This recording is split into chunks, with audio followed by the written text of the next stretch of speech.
मरने वाले शख्स ने कहा राहुल गांधी और मारने वालों ने कहा कि हम बाबा के आदमी हैं।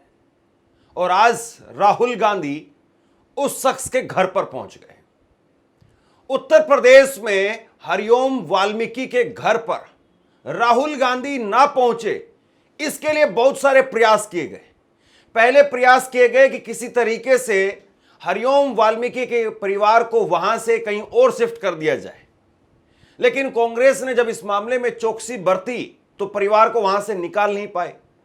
फिर उसके बाद में प्रयास किए गए कि परिवार से वीडियो बना करके कहलवा दिया जाए कि हम राहुल गांधी से नहीं मिलना चाहते, मुख्यमंत्री ने हमारा सब कुछ कर दिया है।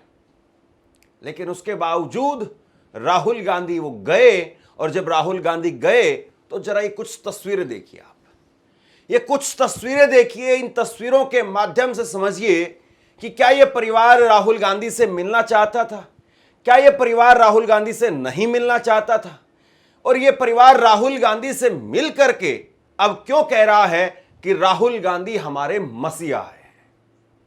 सबसे बड़ी बात यह है, जिस तरीके से राहुल गांधी को रोकने की कोशिश की, उसी में अपने आप में यह खबर जो है बड़ी बन गई।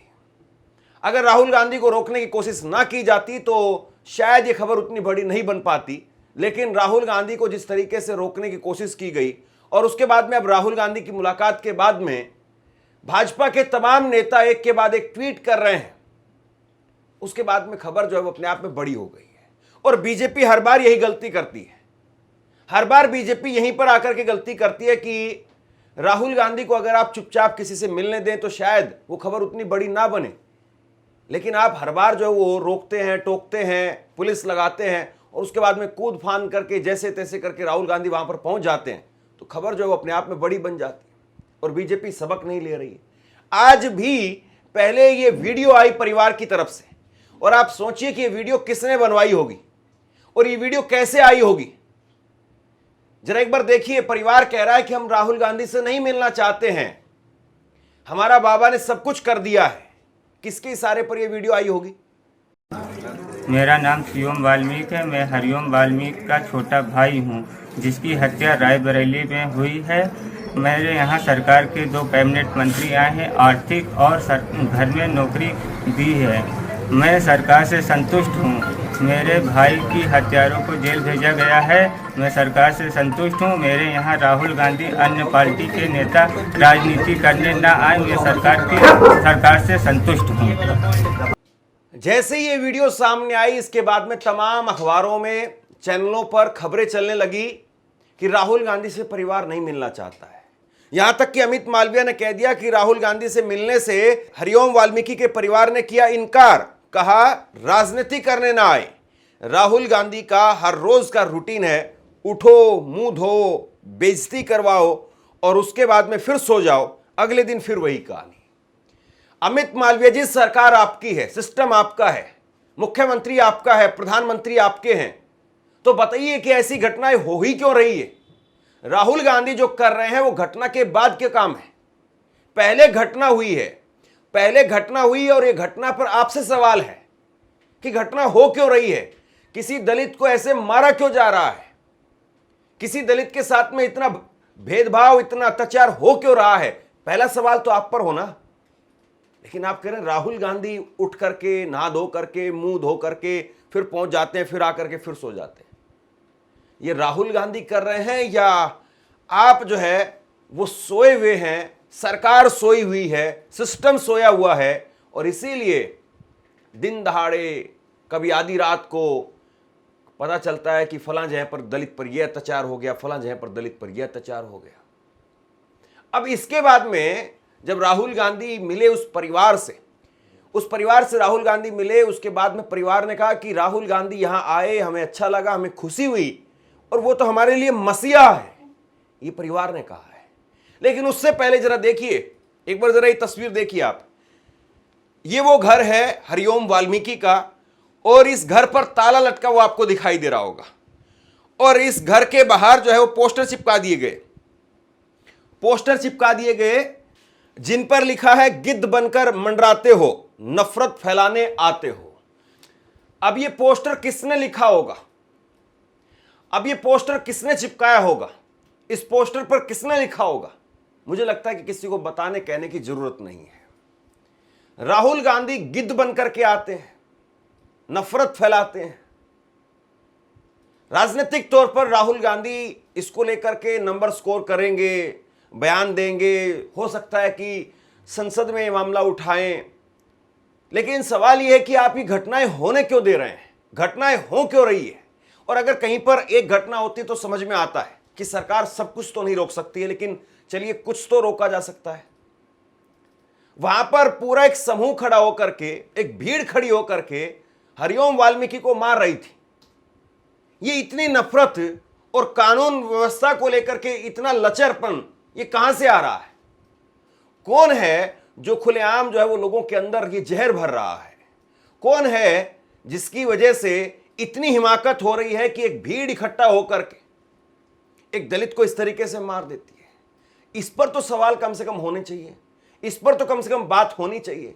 और क्या आज बीजेपी अगर विपक्ष में होती, कांग्रेस की सरकार होती या सपा की सरकार होती, तो क्या बीजेपी के नेता घर में बैठ करके मटर छील रहे होते, या बीजेपी के नेता भी यही काम कर रहे होते? मुझे लगता है बीजेपी के नेता भी यही काम कर रहे होते। प्रधानमंत्री नरेंद्र मोदी वो तो मुंबई में ताज पर जिस वक्त में हमला हो रहा था और उस वक्त में ऑपरेशन चल रहा था, उसी वक्त में पहुंच गए थे गुजरात से और मुंबई, और वहां जाकर के पत्रकारों से बाकायदा बात की थी। ऑपरेशन चल रहा था। यहां तो 2 अक्टूबर की घटना है, राहुल गांधी 15 दिन के बाद में गए। तो बताइए फिर कौन राजनीति करता है और कौन नहीं करता है? हम न्याय मांग रहे हैं और कुछ नहीं कह रहे हैं, और इनको घर से बाहर जाने नहीं दे रहे हैं। मेरे भाई अंदर लड़की है जिसको ऑपरेशन करवाना है, वो ऑपरेशन नहीं करवा पा रही है क्योंकि सरकार ने उनको बंद कर रखा। पूरे देश में दलितों पर अत्याचार, मर्डर, बलात्कार किया जा रहा है। मैं सीएम से कहना चाहता हूँ, इनको न्याय दीजिए, इनकी रिस्पेक्ट कीजिए, और जो अपराधी हैं उन पर जल्दी से जल्दी कार्रवाई कीजिए और उनको उनकी रक्षा करने की कोशिश मत करें। धन्यवाद सर। जिस तरीके से परिवार का ये कहना है कि वो आपसे मिलना नहीं चाह रहा है, मगर आपने देखा परिवार ने तो मुझसे मीटिंग की जी, आधा घंटा बातचीत की जी। आज सुबह उन्होंने कहा कि आज सुबह उनको धमकाया गया, सरकार के लोगों ने उनको धमकाया और उनसे कहा कि राहुल गांधी से नहीं मिलना है, आप वीडियो पे कहिए। ये उन्होंने हमें बताया है। देखिए वो जरूरी बात नहीं, मेरा सुनिए, वो जरूरी बात नहीं। मुझसे मिले मुझसे ना मिले वो जरूरी बात नहीं। जरूरी बात ये है कि अपराधी नहीं। सर मांग क्या किया है कि मतलब इनको परिवार को क्या मिलना चाहिए? इन्होंने कोई गलती नहीं की है, इनके बेटे को, भाई को मारा गया है, अपराधी दूसरे लोग और उनके खिलाफ कार्रवाई होनी चाहिए। मैंने आज यहाँ आकर इनसे बातचीत की, उनका जो दर्द है, दुख है, वो सुना। राहुल, और हमारी पूरी कोशिश है कांग्रेस पार्टी की, राहुल जी, जो भी हम इनकी मदद कर सकते हैं, सरकार में नहीं है तो ज्यादा मदद नहीं कर सकते हैं, मगर जो भी हम मदद कर सकते हैं जी, हम मदद करेंगे। और जहाँ भी इस देश में दलितों पर अत्याचार होगा वहाँ पे कांग्रेस पार्टी मिलेगी, और जहाँ भी हम मदद कर सकते हैं हम मदद करेंगे और न्याय के लिए लड़ेंगे। आपसे कुछ कहना चाहता हूं। आज के वक्त में पत्रकारिता करना कितना मुश्किल काम है, लेकिन अगर ऐसे में भी कोई आपकी खबर दिखा रहा है, कोई आपके मुद्दे पर बात कर रहा है, तो आपको भी उसका साथ देना चाहिए। अगर आपको लगता है कि मेरी पत्रकारिता सही है, मैं आपके लिए आपकी खबर वो दिखा रहा हूं, तो ऐसे में आप मेरा सहयोग कीजिए। आप इस वीडियो को जब लाइक करेंगे तो लाइक के साथ में ही एक थैंक्स का बटन आपको दिखाई देगा। उस थैंक्स के बटन पर आप क्लिक कीजिए और जो भी सहयोग राशि दे सकते हैं वो दीजिए। दूसरा, आप चैनल को ज्वाइन कर सकते हैं और चैनल को ज्वाइन करके भी मुझे मदद कर सकते हैं। राहुल गांधी कह रहे हैं कि अगर हमारी सरकार होती तो ज्यादा मदद करते हैं। ये राहुल गांधी कह रहे हैं कि हमारी सरकार होती तो हम ज़्यादा मदद करते। और इसके साथ साथ उन्होंने आईपीएस पूरन का भी मामला उठा दिया कि मैं तो आईपीएस पूरन के घर पर भी गया था। अब बीजेपी शासित राज्य हैं दोनों ही, तो इसमें आप क्या कहेंगे? और आईपीएस पूरन के मामले में तो किस तरीके से पूरा घटनाक्रम वही बदलता हुआ कुछ नजर आ रहा है। तो सवाल यह है कि जो सिस्टम में जिस तरीके से छेद हो रहे हैं और सिस्टम के अंदर से जिस तरीके से बदबू सामने आ रही है, क्या उस पर जो है वो सरकार का ध्यान है, या कौन किससे मिल रहा है, कौन किससे नहीं मिल रहा है, कौन किसको मिलने के लिए जा रहा है और उसको कहां पर रोकना है? सिस्टम का सारा ध्यान, सारी ताकत, सारी एनर्जी वो इस चीज में लग रही है। राहुल ने कहा कि मैं तो बीते दिनों आईपीएस पूरन के परिवार से भी मिलने के लिए गया और आज हरिओम वाल्मीकि से मिलने के लिए आया हूं। हरिओम वाल्मीकि जी के परिवार ने अपराध नहीं किया, बल्कि इस परिवार के खिलाफ अन्याय हुआ है, लेकिन ऐसा दिखाया जा रहा है कि ये अपराधी हैं। इस परिवार को अपने घर से बाहर नहीं जाने दिया जा रहा है, उन्हें धमकाया जा रहा है, जबकि वे केवल न्याय की मांग कर रहे हैं। पीड़ित परिवार में एक लड़की है जिसका ऑपरेशन होना है, लेकिन वहां ऑपरेशन नहीं करा पा रही है क्योंकि सरकार उन्हें बाहर नहीं जाने दे रही है। पूरे देश में दलितों के खिलाफ अत्याचार किया जा रहा है, इसलिए मैं सीएम से कहना चाहता हूं कि इस परिवार को न्याय और सम्मान दे, अपराधियों के खिलाफ कार्रवाई हो। तो ये राहुल गांधी ने वहां पर जाकर के कहा। अब देखिए इसको लेकर के किस तरीके की राजनीति हो रही है।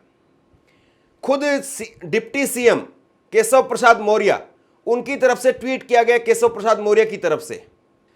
केशव प्रसाद मौर्य ने ट्वीट करके लिखा कि श्री राहुल गांधी जी, आपको शर्म आनी चाहिए, यह आपका फोटो खिंचवाने का कार्यक्रम मात्र है। सबका साथ, सबका विकास, सबका सम्मान और सुरक्षा हमारी सरकार की सर्वोच्च प्राथमिकता है। संबंधित मामले में कई लोगों को गिरफ्तार करके जेल भेजा जा चुका है। पीड़ित परिवार की पीड़ा से आपको कोई लेना देना नहीं है। नोटंकी बंद करो। घड़ियाली आंसू बहाने वाले कांग्रेस और गांधी खानदान की असलियत जनता जानती है। तो यहां पर जो है वो डिप्टी सीएम साहब कह रहे हैं कि कांग्रेस नोटंकी बंद करे, कांग्रेस के घड़ियाली आंसू वो जनता जानती है।